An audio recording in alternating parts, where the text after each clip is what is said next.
విజయ్, ఇందాక బైబిల్ చదువుతుంటే నాకు ఒక డౌట్ వచ్చింది. బైబిల్లో చాలా చోట్ల ఈ 40 నెంబర్ కనిపిస్తుంది కదా, దీనికి ఏమైనా స్పెషల్ మీనింగ్ ఉందా?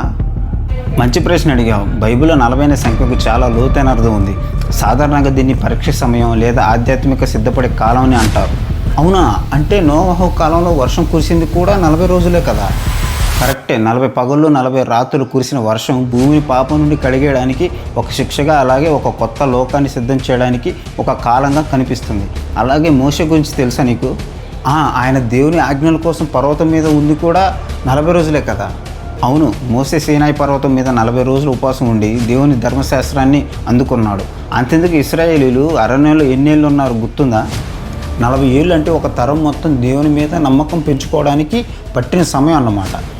సరిగ్గా చెప్పావు. కొత్త నిబంధనలో కూడా మన యేసుప్రభు తన పరిచర్యను ప్రారంభించక ముందు అరణ్యంలో 40 రోజులు ఉపవాసం ఉండి అపవాది చేత శోధింపబడ్డాడు.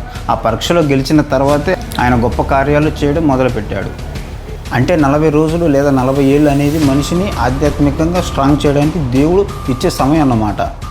అవును, చివరికి యేసుప్రభు పునరుద్ధానం చెందిన తర్వాత కూడా పరలోకానికి వెళ్లే ముందు తన శిష్యులకు కనిపించి ధైర్యం చెప్పింది కూడా 40 రోజులే. అందుకే బైబిల్లో ఈ సంఖ్య ప్రవర్తనకు గుర్తు.